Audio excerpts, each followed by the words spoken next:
Hello मेरे प्यारे viewers, कैसे हैं आप सभी लोग। आशा करती हूँ आप सभी लोग अच्छे होंगे। कहानी के लिए मेरे चैनल को सब्सक्राइब कीजिए, कहानी को लाइक और शेयर ज़रूर कीजिएगा और कहानी कैसी लगी प्लीज़ कमेंट बॉक्स में ज़रूर बताइएगा। कहानी को लेकर कोई भी राय या सुझाव हो वो भी कमेंट बॉक्स में ज़रूर बताइएगा।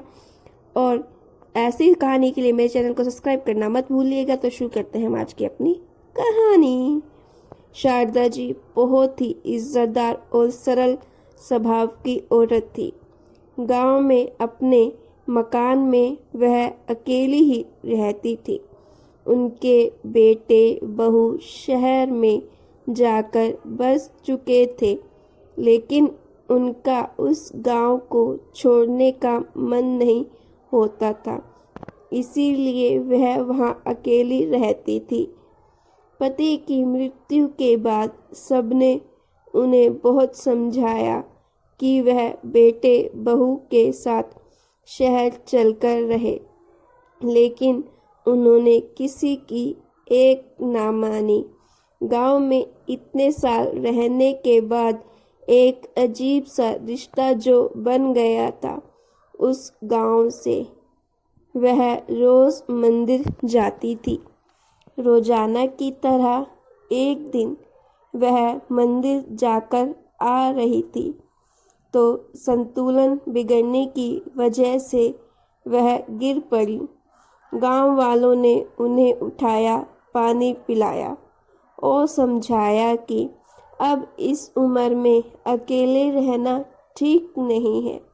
शारदा जी के 3 बेटे थे और तीनों ही शहर में बसे हुए थे।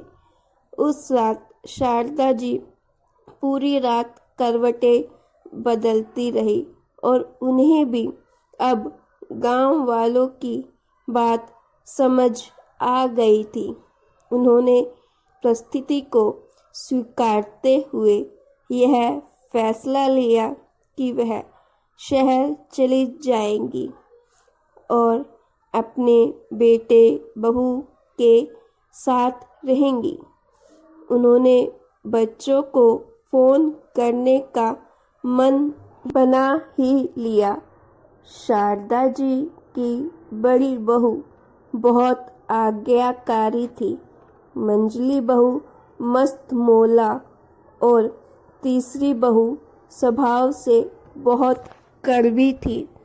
शारदा जी धार्मिक प्रवृत्ति की थी और कभी भी कोई तीज त्योहार आता तो पहले से ही तीनों बहुओं को बता देती थी।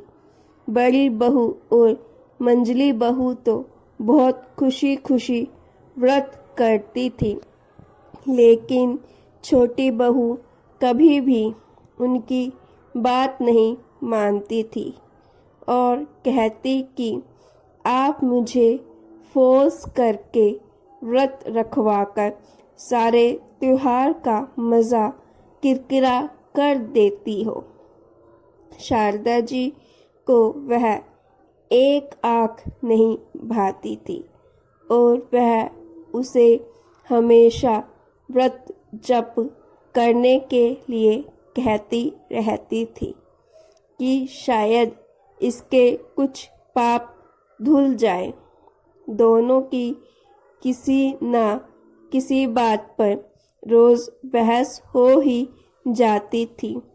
तो एक दिन शारदा जी को बहुत गुस्सा आया और उन्होंने कहा, तू क्या सोचती है कि बुढ़ापे में मैं तेरा आसरा लूँगी?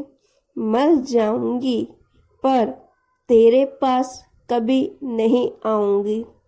शारदा जी ने बड़ी आस के साथ सबसे पहला फोन बड़ी बहू को लगाया और बोली, मैं गिर गई हूँ, पर आजकल ऐसा कई बार हो गया है, तो मैं सोच रही थी कि तुम्हारे पास आ जाऊं। बड़ी बहू ने सुनते ही कहा, अभी नवरात्रे चल रहे हैं माँ जी, और मैं नवरात्रों में नंगे पांव रहती हूँ और किसी का छुआ भी नहीं खाती, तो अभी नहीं। फिर शारदा जी ने मंजली बहू को फ़ोन किया, लेकिन उसने भी कोई बहाना बनाकर टाल दिया। जब बड़ी और मंजली बहू ने ऐसा जवाब दे दिया तो फिर छोटी बहू से क्या उम्मीद लगानी, वो तो पहले से ही स्वभाव की कड़वी है। ऐसा सोच शारदा जी अपने आने वाले कठिन समय की कल्पना कर ही रही थी कि अचानक से फ़ोन की घंटी बजी। फ़ोन उठाते ही शारदा जी समझ गई कि कड़वी है। कड़वी ने फ़ोन उठाते ही बोलना शुरू कर दिया। गिर गए ना, आपने तो बताया नहीं, लेकिन मैंने ही जासूस छोड़ रखे हैं।